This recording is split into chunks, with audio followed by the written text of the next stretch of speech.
Good morning, Gigantoid Hot Wheels Club. It's Feedback Freaky Freestyle Friday. Not a lot going on, so it's not going to be a stellar episode. I got one question, which I'll answer after I open these four, and one little news update, which may or may not concern you. So, I was at this getting place yesterday. As I said, I was going to go out toy shopping, and I found four. I think these are, I'm pretty sure these are E-case, E as an echo case cars. The good ones, like the Williams Formula One and the Mustang Coupe, are nowhere to be found. But these four were on the pegs. It's the first time I'm seeing them. And I don't collect any of these. Well, I guess maybe I do collect Koenigsegg Jescos. I collect Koenigsegg's in general. So I'll probably grab one of these eventually, but I found this yellow one yesterday, and this is going to the old archive. So there it is. We've seen this in purple and orange recently, and here's the yellow one. I guess Jesco was the name of Mr. Koenigsegg's father, something like that. So this car is dedicated to his father. Something like that. You can tell me in the comments. And then this, a car that I do not like. An orange. Did we really need another one of these? But whatever. I guess people find it funny. There was a red one last year or something. So here's the orange one.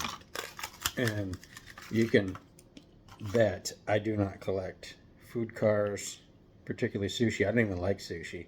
If my family forces me to go to a sushi restaurant, I'll get like teriyaki chicken or veggie rolls or whatever, but no raw fish for me.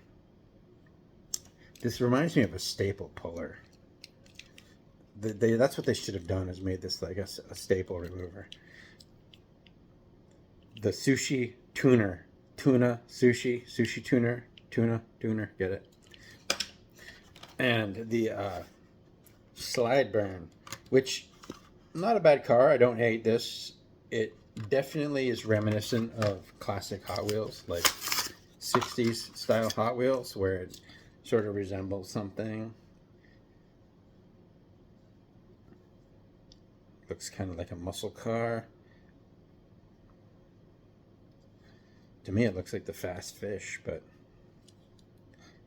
I don't know. Cool pink, black hood, exposed engine. Is that two engines? I guess it's, I don't know what's going on there.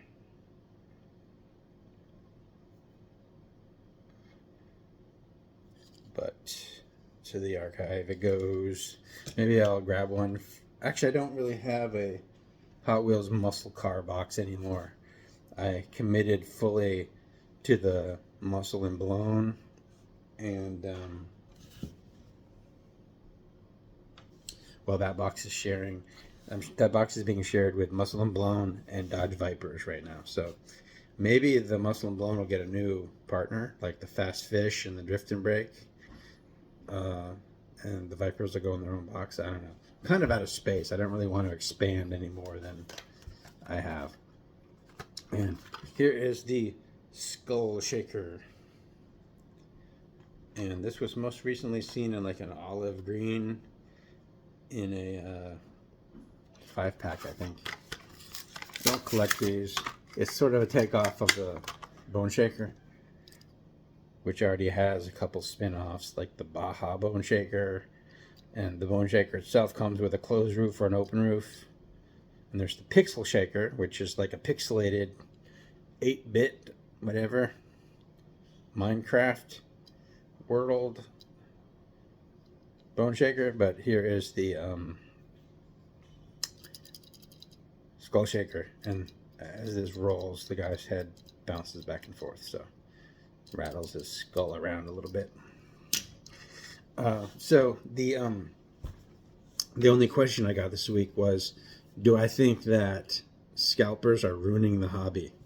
So, for collectors, probably. For Mattel, no, because I would imagine all Mattel cares about is selling product. So, if scalpers are buying it, resellers, whatever you want to call them, desperados, desperate poor people who are out to flip it, or it's people who are planning to keep it, or God forbid, children.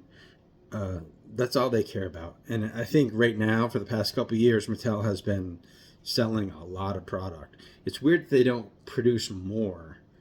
It seems like a disservice to their stockholders. I can't think of any product where there's a demand that just doesn't get filled.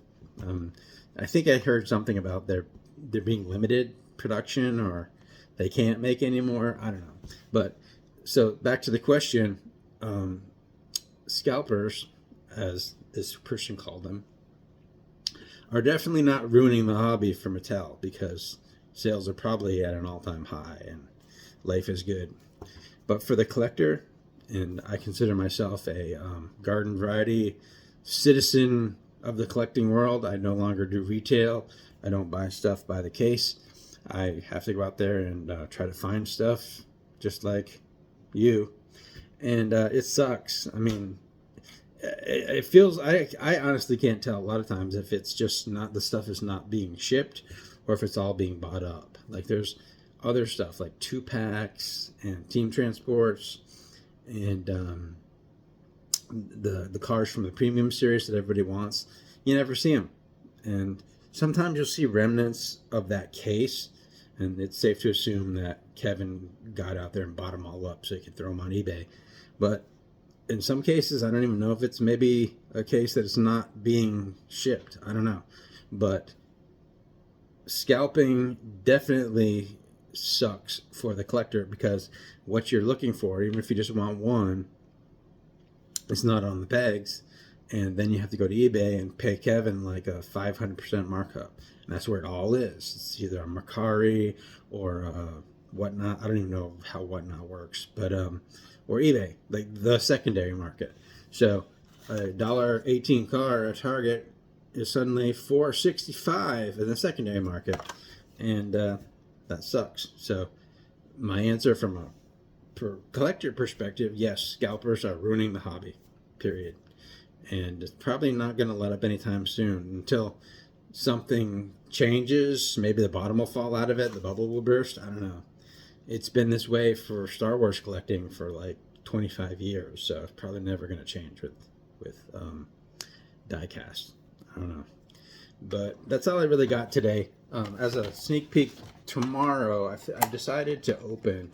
I have this. These are only 3. I think there's 8 of them. This 50th anniversary Zamax set.